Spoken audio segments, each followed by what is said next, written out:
নমস্কার বন্ধুরা, তোমাদের সাথে আজ আমি একটা চিলি চিকেনে বলতে পারো চিলি চিকেন, কিন্তু চিলি চিকেনের মতো তোমাকে তেলের মধ্যে ফ্রাই করতে হবে না, আর না কোনো খাটুনি আছে।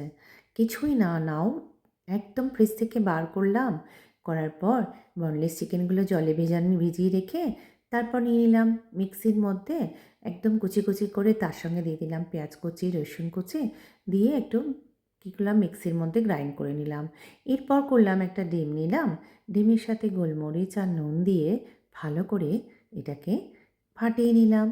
ঠিক এইরকম হবে একটা ব্যাটার, দেখো যেন মনে হচ্ছে এটা একটা ব্যাটার রেডি হয়েছে, কিন্তু বাট না, চিকেনটাকে এইভাবেই করলাম মিক্সির মধ্যে।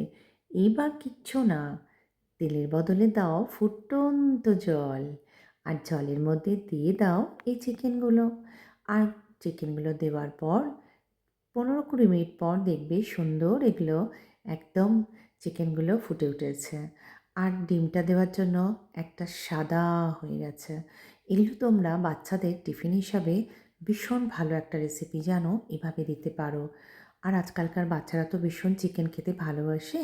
এরপর কড়ার মধ্যে তেল, তেলের মধ্যে রসুন, রসুন দেওয়ার পর পেঁয়াজ কুচি, ক্যাপসিকাম যেভাবে চিলি চিকেন করে, তারপর টমেটো সস, তারপর সোয়া সস একটু দিয়ে দিলাম, একটু ঝাল দিয়ে দিলাম, লঙ্কার গুঁড়ো দেওয়ার পর আমার ওই চিকেনগুলোকে দিয়ে দিলাম।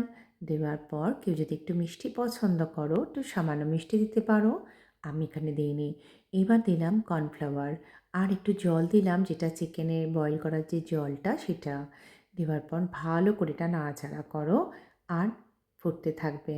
রঙটা যা এসেছিল না, দারুণ, আর তেমনি হয়েছিল কিন্তু খেতে।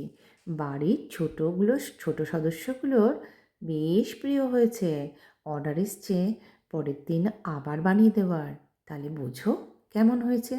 তাই তোমাদেরও বলছি, তোমরাও বানিও। আর তোমরা যদি আমার আশেপাশে থাকতে, তাহলে বলতাম অর্ডার দাও, আমি বানিয়ে দিচ্ছি। টাটা।